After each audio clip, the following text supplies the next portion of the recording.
What's going through your mind? And I'm sure probably beneath these rubbles there are... I started, I had collected funds from the community, but I started working for an emergency response organisation based in Lebanon called Doria Feminist Fund, also the funders of the documentary. And I was in Antakya, and the situation was very dire, very horrible, as some people in this room, perhaps in the Q&A session, will attest to.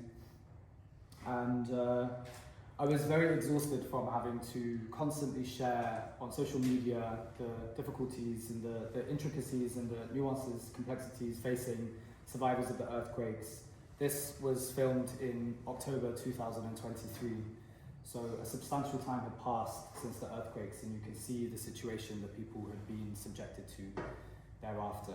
And it's unfortunate to say, but this week, the 2-year anniversary, situations have not improved for a majority of survivors who still live in metallic containers, some in informal settlements located on the fringes of cities that they once used to call home. So unfortunately, the circumstances are not improving as quickly as we'd like them to.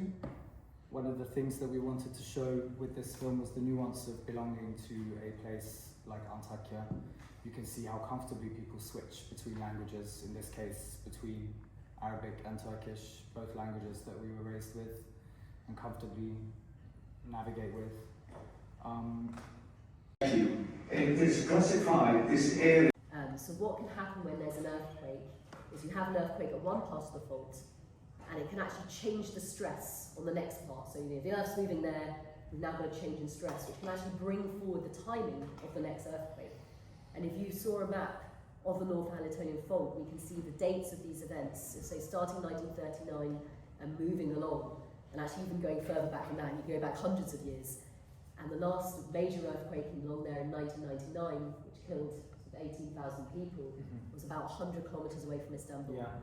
Istanbul is one of the places that I'm very concerned about. Absolutely.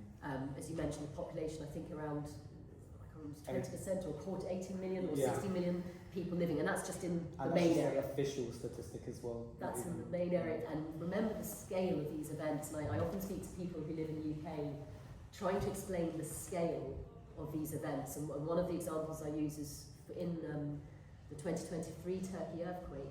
The 7.8 magnitude earthquake ruptured a fault length of about 330 kilometres, so just over 200 miles.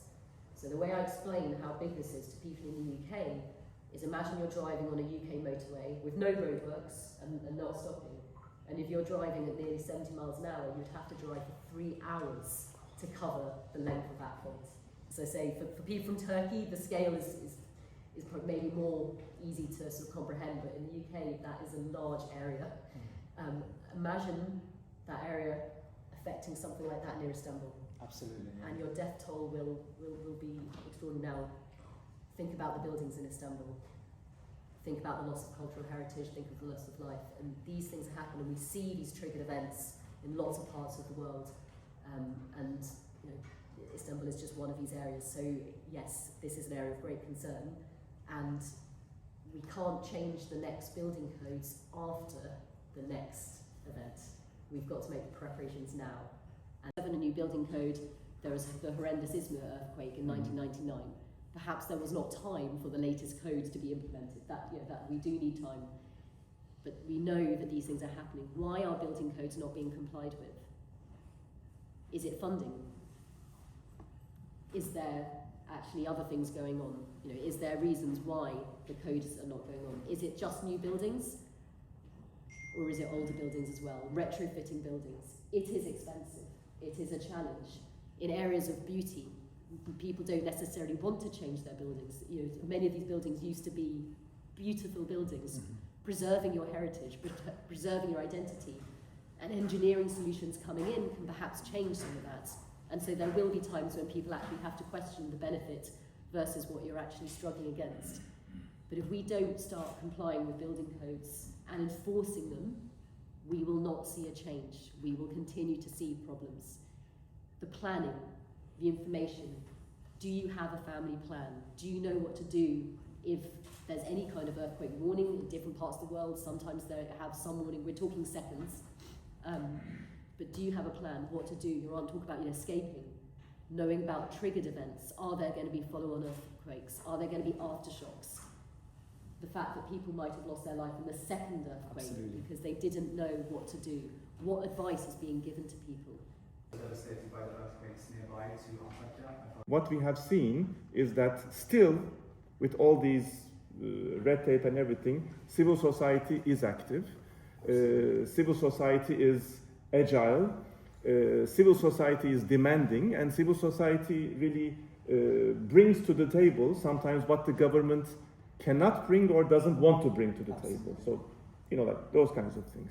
What we have seen, as you have mentioned also, is that that was the first time that I've seen that, but in 2023, I read around 1,100 applications. And what we have seen is that, as you have seen, there are like 11 cities were affected by this.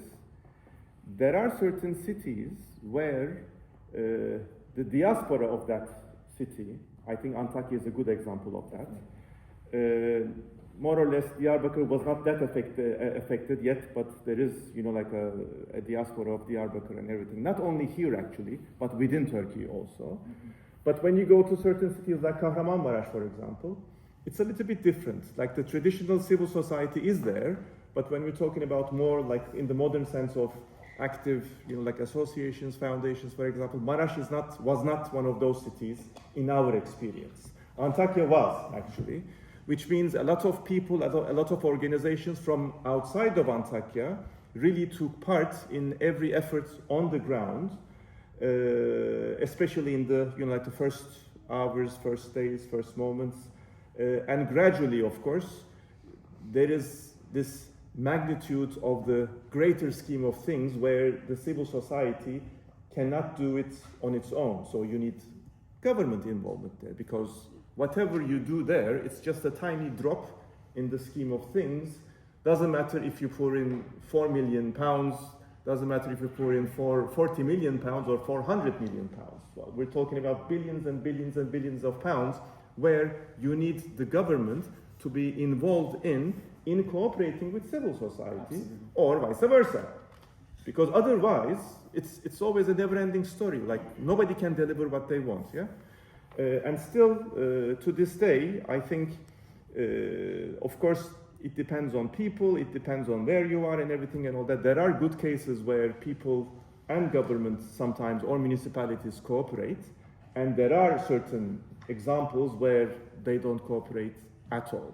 Reason? I don't know, but it doesn't work like that, yeah? And not only related to the disaster, where in Turkey nowadays, thanks to the political polarization, there is always this question of, who are you from? That kind of stuff. So that really creates a problem on the ground. But yes, going back to your question, I think civil society matters. And in this case, I think, from my own experience, I know small organizations, the relatively bigger organizations, mobilizing people, mobilizing money, doing certain things on the ground. Is it enough? No. Still, is there work needed on the ground?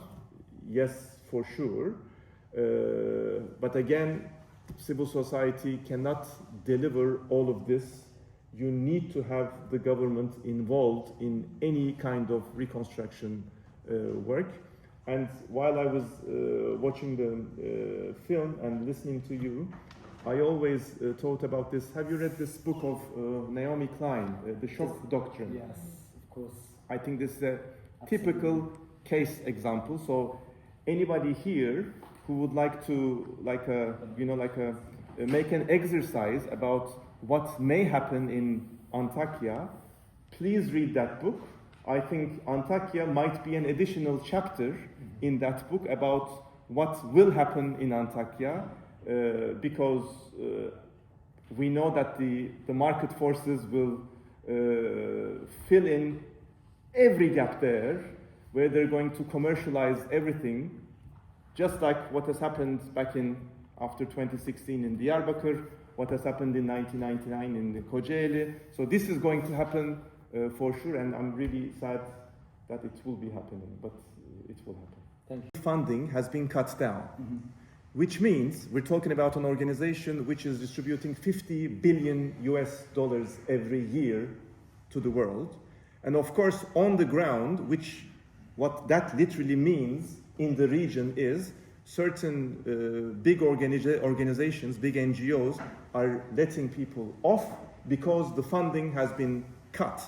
Simple as that. So it is about the government, it is about like certain incompetencies on the ground, but it's also about the state of the world that we live in, which has a direct effect and which will have a direct effect in the coming months and years. So I think we should really keep that in mind also. This is literally happening now. Thanks to Trump, certain operations on the ground are, cut down now in the region.